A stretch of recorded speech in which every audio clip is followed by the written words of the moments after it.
Okay, what I did here was I filled out a form using my new all-inclusive forms. This is John with Honor Services. And you'll see I filled it out with some information here, so wind mitigation. And the all-inclusive form is beautiful because you fill this out and it automatically fills out your 4.2. So here's the beginning of the wind mitigation. You can see why I leave this big spot here for the date. This was actually built in 2003, but didn't meet FBC because it was permitted before March 1st, 2002. So same thing with my roof here. There we go. So I put that in there. I filled out some of it. My information copies down, and now I'm going to take you down in the 4-point. What happens is here's my wind mitigation pictures. A couple of them in there. I didn't put some in here as blank spots, but that's okay. I got some 4-point pictures there, wind mit pictures there, sorry. And here's my 4-point form. Now this information was filled out automatically by filling out the wind mitigation form. So this is beautiful because there's my pictures, and here's my roof pictures, and that's great. And here's my electrical section. I filled some of that out, and then we're good to go. I have some wire information here. So this picture here shows some multi-strand aluminum wiring. So I click this box. I can take that on or off. So if I click that off, that disappears. So I don't have to point that out if I don't want to, but if I like to show that, I got it there.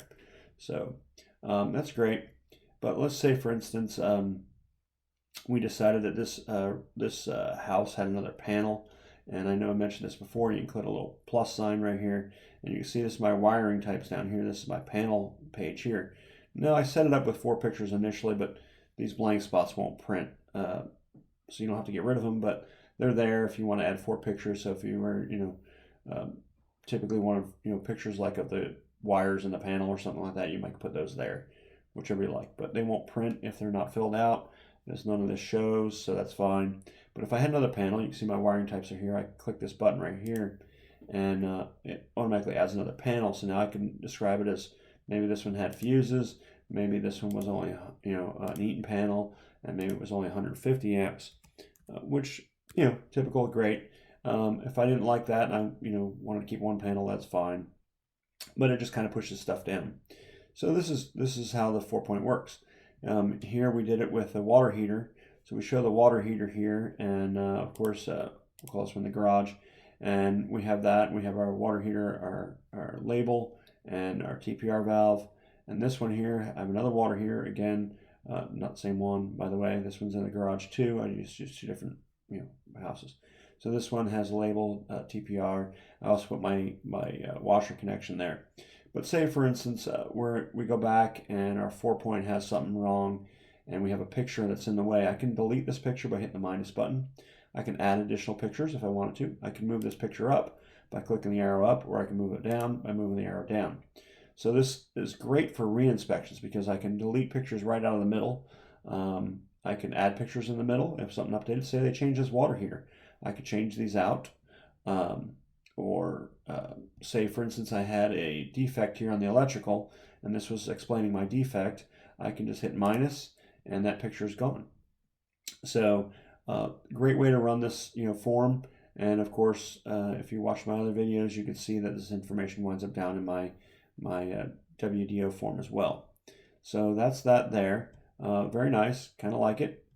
So, but what I really want to show you in this video is, let's just say we did the wind mitigation. That's all they needed. Or you want to print these separately. So I'm going to show you how to print a PDF. So you should always do this. You have a form like this, you always should print it to PDF. So I'm going to hit print here. Now, I have this preview, which is nice, but I also want to make sure I got documents and markups here. And this is for not this form in particular, but a lot of other forms, you want to print the markups too. So meaning if you had drawn on the form, you want that to print as well.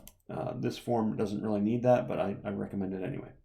So I'm looking, that's my first page of my wind mit. If I go through and I scroll through them, I get page 5, and here's page 6 is my pictures. That starts my 4-point on page 7.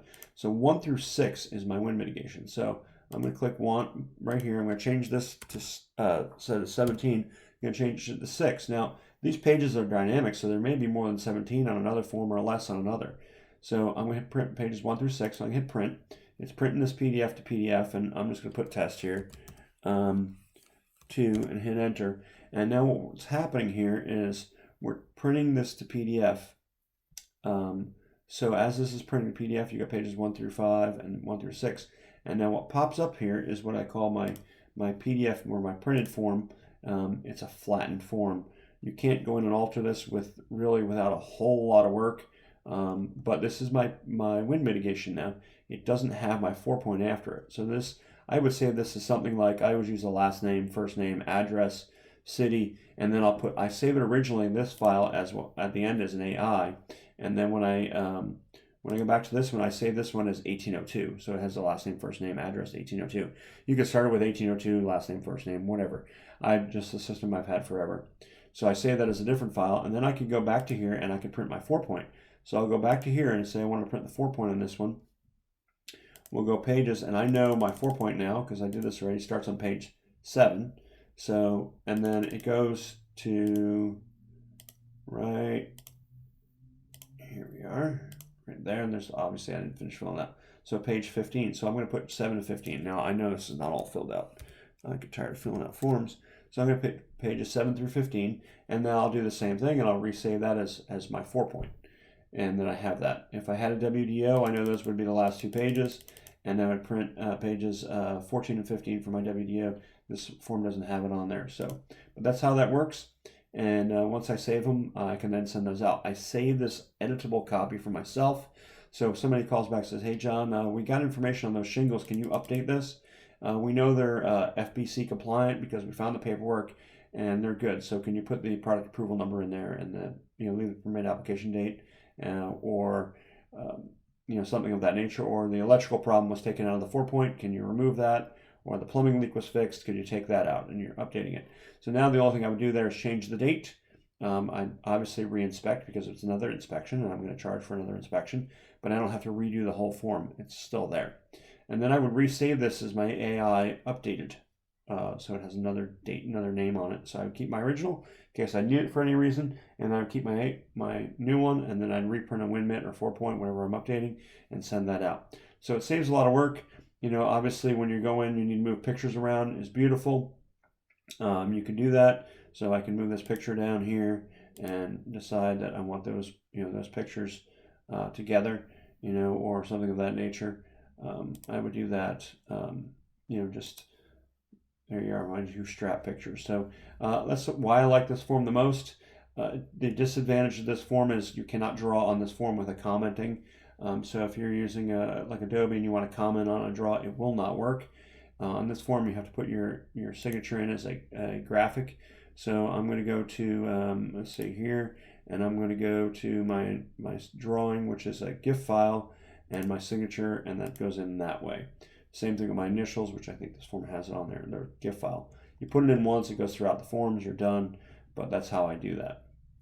So hopefully that helps explain how to print a PDF to PDF and make this work for you, and that way if you need to go back and update something, you can. So this AI is editable, and then I print my 1802 and 4-point as I need to, and I only send those out. I obviously don't send out the AI form or my all-inclusive form. So I hope that helps. It's John with Honor Services.